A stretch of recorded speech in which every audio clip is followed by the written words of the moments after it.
Police आयुक्त doctor Ravindra single, police उपायुक्त श्रीकृष्ण कोकाटे, लक्ष्मीकांत पाटील, सहाय्यक पोलीस आयुक्त ईश्वर वसावे यांच्या मार्गदर्शनाखाली नाशिक पोलीस आयुक्तालयातील सर्व पोलीस स्टेशन, शाखा व विभागातील अधिकारी, कर्मचारी आणि त्यांच्या कुटुंबियांसाठी आयनॉक्स सिनेमागृह उपनगर येथे उरी या देशभक्तीपर चित्रपटाचे आयोजन करण्यात आले होते। यावेळी पोलीस आयुक्त रवींद्र सिंगल यांनी मनोगत व्यक्त केले। जे अधिकारी कर्मचारी ते नेहमी कामात व्यस्त असतात, कुठलाही फेस्टिवल असो तर ते फॅमिलीसोबत बसत नाही किंवा नोकरीच्या वेळेस ते जनरली बाहेरच असतात। मग एक संधी आपण आमच्या सगळ्या अधिकाऱ्यांनी आमची फॅमिलीज जे आहे कर्मचारी अधिकाऱ्यांची त्यांच्यासाठी एक सिनेमा इथे ऑर्गनाईज केलेला आहे।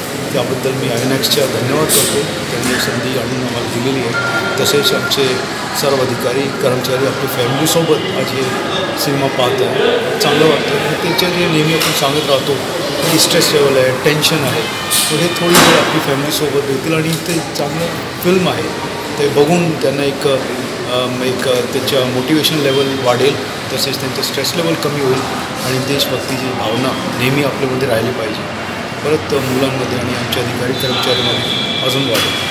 पाक व्याप्त काश्मीरमध्ये भारतीय सैनिकांनी केलेल्या सर्जिकल स्टाईल आधारित हा चित्रपट पाहताना सर्व पोलीस अधिकारी भारत उपनगरचे वरिष्ठ पोलीस निरीक्षक प्रभाकर रायते, नाशिक रोड पोलीस ठाण्याचे वरिष्ठ पोलीस निरीक्षक पंढरीनाथ ढोकणे यांनी विशेष परिश्रम घेतले।